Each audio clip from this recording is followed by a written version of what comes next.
Hey, this is Joe Ken, and I'm with Lynn Morehouse, the promoter of the official Strongman Games World Finals and the owner of TrainStrongman.com. Lynn, we appreciate you being on tonight, and we've already shared a lot to ourselves, but now we're going to have a quick official interview about the upcoming World Finals. Excellent. Thanks for joining us. First off, I know it's hard to find venues. So during your discovery process, what led you to Charleston, West Virginia? I decided this year, after we had the hurricane in Daytona Beach, to, just see what else was out there. And I switched my approach. Instead of me looking for venues directly, I went and created an RFP. I created a request for proposal and got it in the hands of the right people. And about 30 to 40 destinations came to me. And it allowed me the opportunity to do a little bit of comparison and then just recognize some of the pros of the event that we're bringing to destinations. And so Charleston, West Virginia ended up being an excellent choice because they had a lot of the things we were looking for. We weren't at this stage looking for a massive metropolitan area where we might get lost on a given weekend. We wanted to be the show in town. And in Charleston, for that week of OSG in December 1st, 2nd, and 3rd, we're going to be the main show. The venue, the Coliseum, was recently redone. So it's a beautiful Coliseum, lots of hotels nearby. The airport's right there with the free shuttle, makes it really convenient for the international athletes. So overall, it was actually kind of an easy choice once you started building out your pros and cons list. Well, I'm loving it because it's a 5-hour drive for me, so I'm going. So I'm excited to go and be a part of it. I've been to several events you run, and like I said, and I commend you on the organization and how well run they are with the amount of athletes that show up at these events it's truly it's incredible to me. With that being said, with this being the World Finals, what is your anticipated competitor number? And how many different countries will be represented? I already got that number. So we're at 401 athletes across 36 countries right now.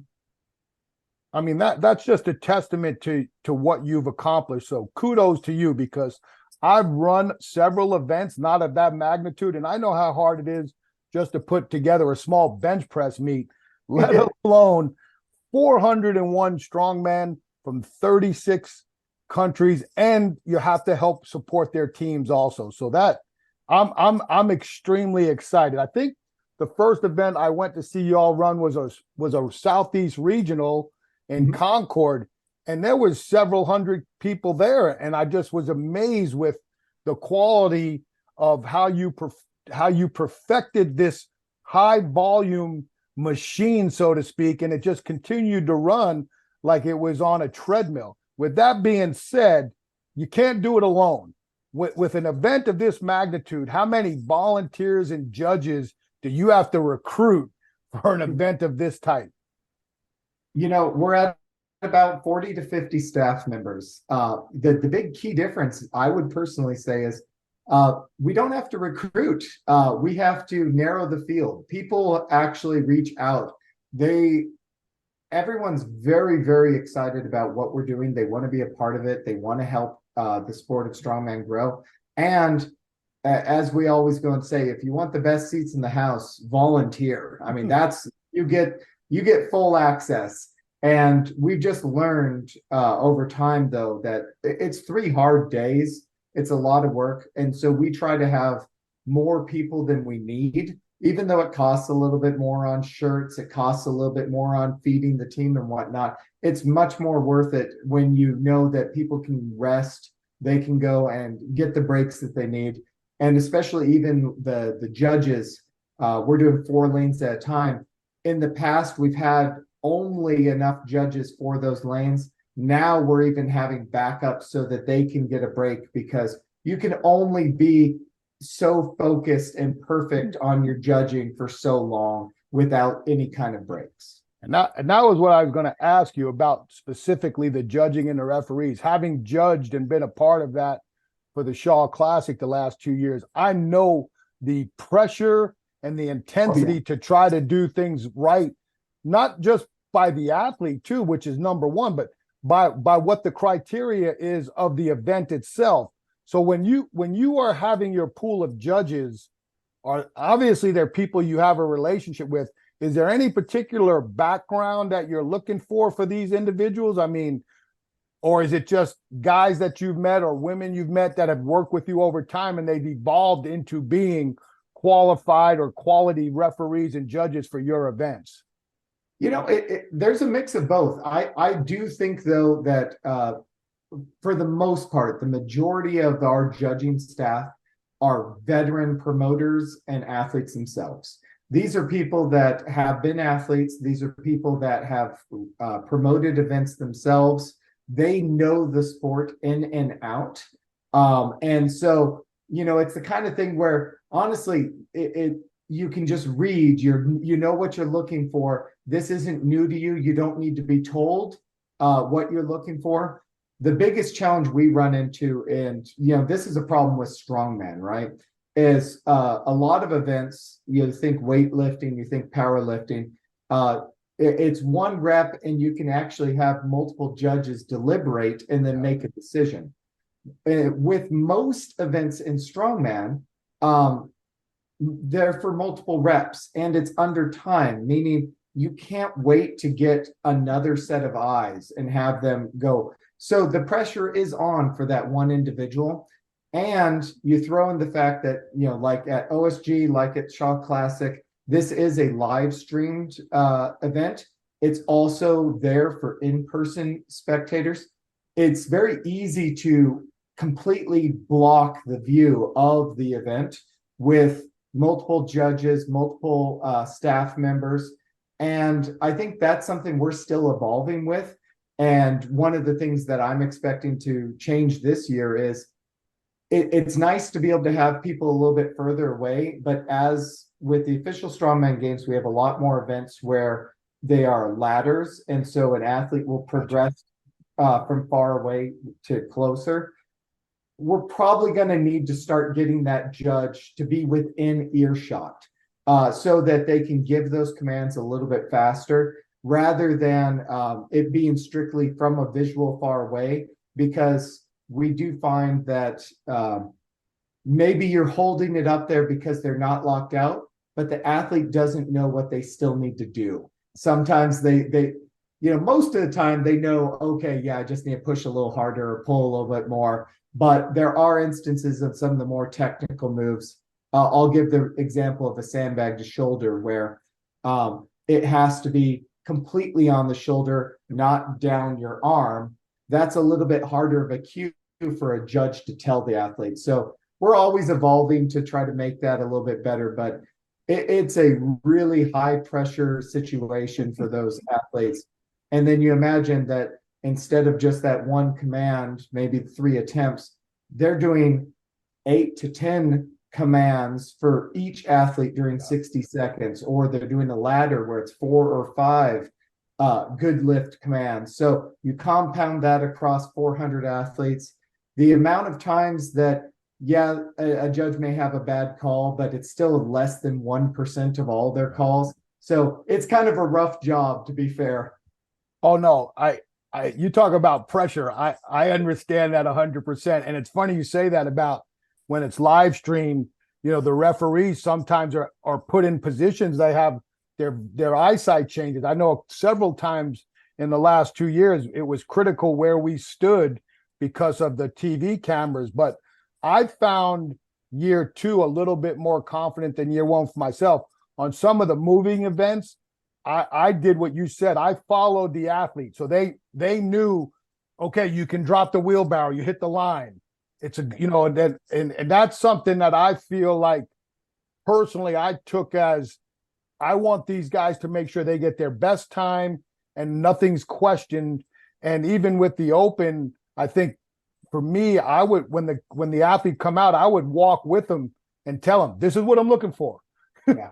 and I just feel like try to leave, no stone uncovered, so to speak, because they train I know how hard they train, and You want them to be successful. You don't want them to lose a rep or get penalized time because they didn't actually understand the rules, or you weren't prepared to do things that gave them the best opportunity to score their best points. And again, like you said, nobody's perfect, but if you can at least be consistent, right? I think everybody wants consistency rather than seeing different types of, well, that judge over there is dropping his hand a lot faster than that judge. But you don't know if that guy's just better locking out his deadlift than that guy. So it's a crazy game. And I have the utmost respect for the amount of reps that your judges and referees will see over 3 days. With that said, 401 athletes, 36 countries. How many overall titles are on the line? And am I correct in saying that outside of the Open, all of these individual winners in the weight classes and the age group will be considered world champions? Is that correct? Yeah, absolutely. So, we partner directly with World's Strongest Man. So the Men's Open, their podium is a direct path to Giants Live, which is the official way to get to World's Strongest Man.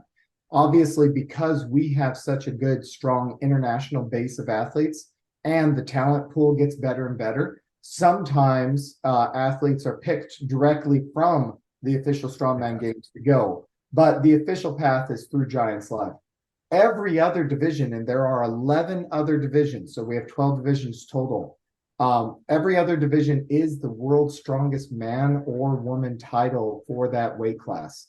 And we have 3 weight divisions for men, 3 weight divisions for women. We have 2 masters, a 40 plus and a 50 plus for men and for women. And then obviously the open division, which would be the heavyweight men. And then for the women, that would be the outright world's strongest woman title as well. Yeah, I'm excited to see. As you know, we've talked. I'm a master's age former power lifter. I'm 50 plus. So I'm a big fan of Mark Felix and a big fan of Nick Best. They inspire me to continue to train as hard and heavy as I can. So with one of my questions is anyone have a chance of taking Mark off the throne this year for the strongest man over 50 years old? If I was a betting man in Vegas, I would say no, but there are always athletes coming out of the woodwork. And I would be remiss if I didn't mention some of the athletes that were very strong in the Masters 40 plus that have now entered 50 plus. Okay. We've got George Pearson, extremely strong competitor, really just turning 50. He's going to be a really challenging the podium there.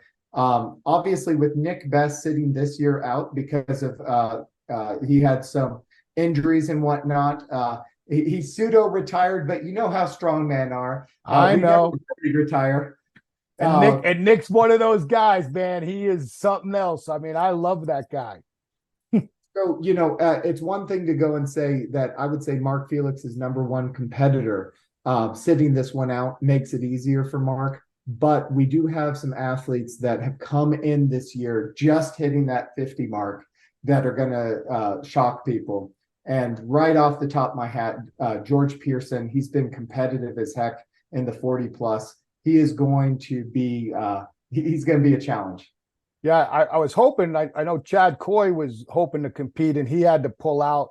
I've known Chad. That was the one strongman meet I did compete in was Chad's when he was running it out of Kokomo, Indiana at the time. And I was really hoping that Chad was going to be able to make it. But again, 2 guys, Chad and Nick, who are highly competitive and well respected in the field. So that leads me to my next question. Again, I'm excited for the Masters. It seems like you've got at least three big time guys entering the 40-year-old plus Masters in Jerry Pritchett, JF Carone, and Big Laz, Lawrence Chalet. Am I missing anybody else in that group that could be on the podium or in the top 5? I mean, once again, Ken McClelland, I mean, he has won it before. and he is in there being strong. He's had some years in the past where one little bad performance can take you out of the running at first place, but he's never far from the top. Ken is always dangerous. I would also say, there's some other athletes that are a little bit less known internationally, but the one that was kind of there were two other athletes, Gregor Szymanski. I mean, this is a world's strongest man competitor from 2022 in Sacramento. He's in the Masters now this year. Oh, isn't Ronald Hainler's coming too, isn't he? Yes, and Rauno got second last year I forgot. I forgot he's back. We also have Johan Espenkrona from Sweden. He has been really just dominant in the SCL, sort of the men's open circuit there, not as a Masters. He is just that strong anyway. I'm really excited. This will be his first time at the official Strongman Games. So, we don't really know how he's going to stack up. Yeah, I'm excited to watch that group again, because these are that's my generation. And when I saw some of the guys coming in, and again, I mean, I think it's kudos to what you're doing that someone like Big Laws is training for this event, because he had retired, then like they can't get away from it. He did an event, and then he had come out and said, hey, I'm going to go do official strongmans and try to challenge for the world's strongest man at 40 plus years old. So again, kudos to you, Lynn, man. It's pretty impressive. I'm going to end with this question, because this is the big one. Who are the favorites for the men's and women's open? Because obviously that's for the most part, we call that the creme de la creme of events like this. I'll kind of start with the men's open.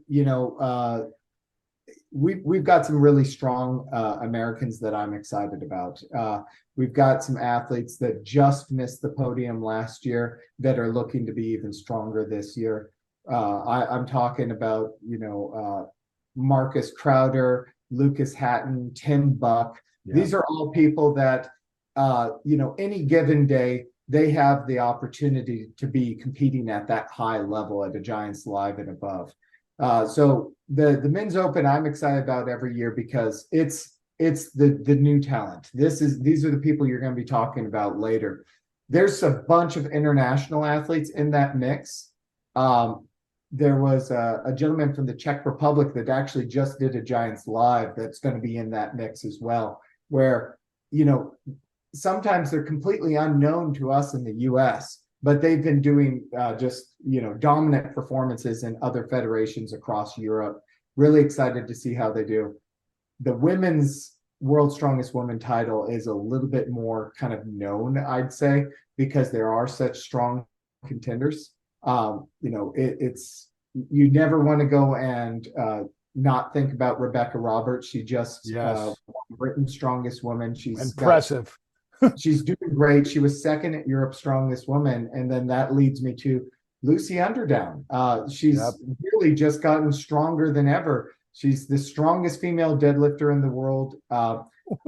It's a shame that due to injury, Victoria Long had to pull out this year. So we, as Americans, that was one of our top candidates. Yeah. But we also have Inez and Gabby on the American side. So there's 5 women, I think, that if they don't make mistakes, they are absolutely in contention for the title.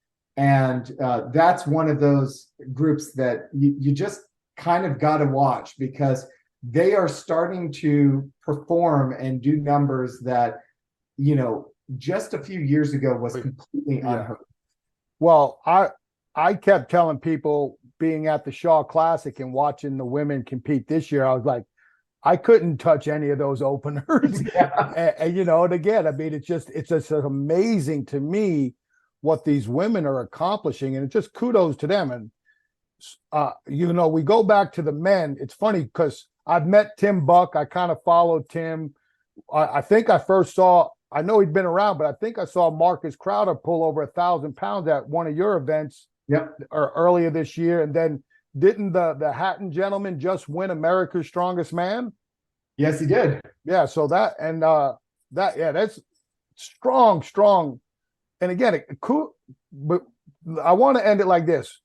What is your like, does it give you a sense of pride and like a understanding of what you have accomplished as a promoter and the people that are willing to sacrifice finances, training to come to your event when you're at, like we were in the guest area this year at World's Strongest Man in Myrtle Beach, and several of the competitors came through your event. Yeah. I mean, how do you, I mean, again, I know you enough to know that you've got a humbleness and you've got a sincerity to yourself, but hey man, these are people that came up through your event. Like, I'm even kind of excited for you. Like, that's got to say something about what you've accomplished hosting this event. 100%. And, you know, there's a little bit kind of I don't know, a mantra or slogan that started to click with me over the last year or two. And it really is, you know, don't try to make it cheaper, try to make it worth it. And that's what we've been doing, is we recognize it costs a lot to compete internationally, not just financially. It takes a huge toll on your relationships, your employment, your body, and you just want to make it worth it to these athletes. And I feel incredibly honored when I get the opportunity after the event to hear from these athletes where they, you know, they are pushed to keep going in the sport. I've given them something that motivates them. On some of the weight classes, they really never felt like they were treated as you know, equals within the sport, or there wasn't a goal. And now this event has been able to give them that goal marker. So I don't take it lightly, but I continually just say, you know what, let's just make it worth it. It's recognize how much they're putting into this and make that weekend worth it. Perfect. I'm a fan of everybody, but I'm going to throw in my plug. If I am cheering for at least one athlete to do very well, it's in the women's. I believe it's 80K, Sam Bellevue, Maxime's fiance. I got to meet them. I love them. They are super cool. And so I am going to be a fanboy to Sam, but I am excited to watch all the events. And again, Lynn, man, I appreciate you letting us get involved and being able to see some of the stuff backstage when we arrive. And I'll stay out of the way, I promise. And again, December 1st through 3rd, if you are a strongman fan or a strong woman fan, or you just want to learn more about it, head to Charleston, West Virginia, and you'll see some of the greatest strongman athletes participate. 401 athletes, 36 countries, all headed up by my man, Lynn Morehouse. And Lynn, again, thank you very much. And we really appreciate you giving us the time tonight. Thanks so much, Joe.